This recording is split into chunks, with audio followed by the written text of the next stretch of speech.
Why does a human-centered design lens matter when we're working with AI? It was a bit weird. Like, usually I have people on my podcast and I ask them questions. This is what it's like to be on the other side, Vishal. I'm going to ask the audience a question. What's the purpose of technology? To make our lives better, give more capabilities to people, make life easier, to support people in completing tasks, usually to do things faster at a wider scale, depending on the context, can kill people, yeah, can improve lives. So for the most part, if you look at all of the responses in the chat, technology exists because it's supposed to serve us humans, right? And what I have observed throughout my life, particularly as I got more and more into behavioral science and design, is that we start to fall in love with the technology and we forget why the technology exists. So this is where I talk a lot about why we need to bring in this human-centered design lens, because what it does is it gives us a chance to remember why the technology exists. Why is it here in the first place? So anytime, whether it's AI or any other piece of technology that we're using, the question that we have to be exploring is, what is this doing for the human? How is this making the human life better? What is it contributing to better humans as a species, right? How is it making our lives easier, better? Hopefully, I forgot who mentioned it, not killing us, which more and more that starts to become a concern for me. So the reason that human-centered design is important when we're looking at AI is that we have to remember, as we're engaging with AI, what is it that we want AI to do to help us out as humans? And one of the obligations that we have is we have to think about anytime we feed something into AI or it spits something back out at us because we've asked it to do something, we have to be thinking about how accurate is this? How real is this for actual humans? How well is it understanding humans?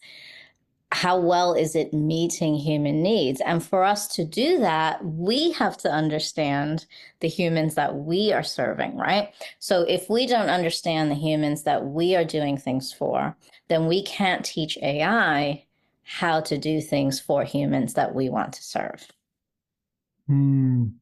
So well said. And I think that is a good reminder for us to get in touch with other humans. What makes us, I know Michael had this provocation the last time when I spoke to him, what makes us uniquely human? And I think our capacity of moving around in the world, these bodies that we wear, allows us to experience certain things. But it also, and this is leading to my next question, it allows us to understand the experiences of others around us. An image which I'd like to paint before you is this image of this elderly person walking towards an autonomous bus. And the bus leaves at 8 a.m. and this person showed up at 2 minutes past 8 and the bus door closed. It's an automatic bus. And the bus lacks a certain capacity over here of experiencing life as a human being and experiencing others' pain points and challenges and needs and struggles, having a truly empathetic lens. Dani, what's your reflection on this, the role of empathy, especially in making AI more impactful? So this is the opportunity that we have to teach AI, right? Because so I've had a few experiences now where I'm, experimenting in AI with AI, and I will ask it questions and it will spit something back at me. And I know that what it is saying is factually correct, but it's not correct in the way that life actually plays out. So if you just look at what it says from a facts perspective, everything it's saying is correct. But the way that those things show up in the real world, it just doesn't happen that way. So there is this disconnect between what AI knows from a knowledge perspective and then what us humans know from an experience perspective. And this is like, we can give it feedback that, so I got into a little bit of a, let's say, argument with AI because I was trying to correct something it was saying that wasn't correct. And it just wasn't understanding why I was saying that they were not correct. And it's not that the AI wasn't correct. It's that in the real world, that is not how it happens. So there are a couple of reasons that we have to be really, really mindful about this. And one of the reasons is, as AI becomes more prevalent, there is a danger that people are going to consult AI and take what it says as 100% valid.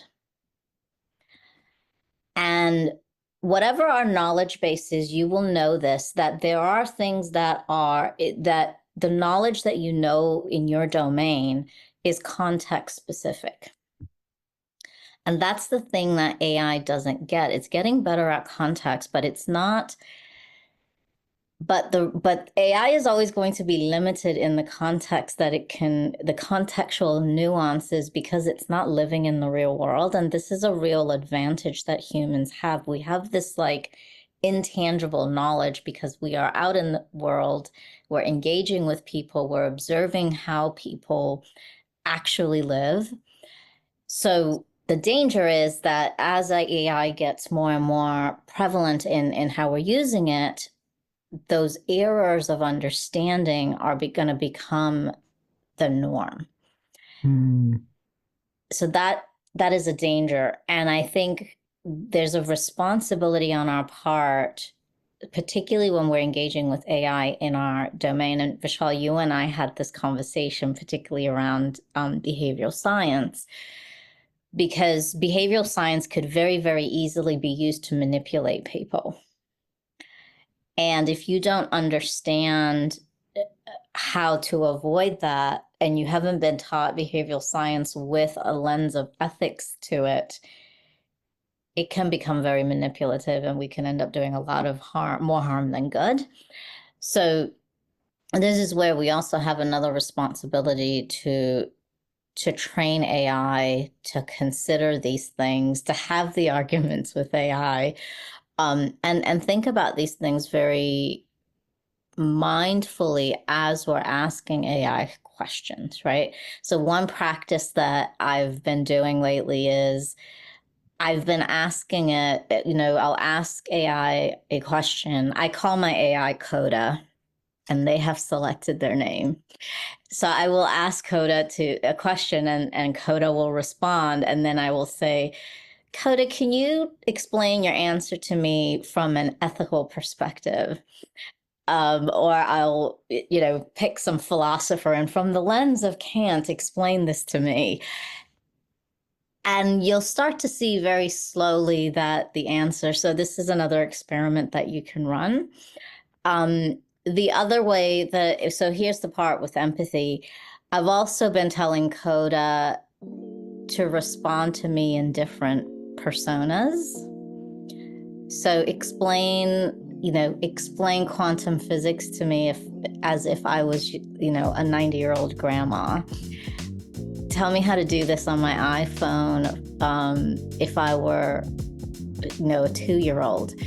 So these are just the different ways that we could be thinking about how do we engage with AI so that it starts thinking about these different types of humans that it's meant to serve.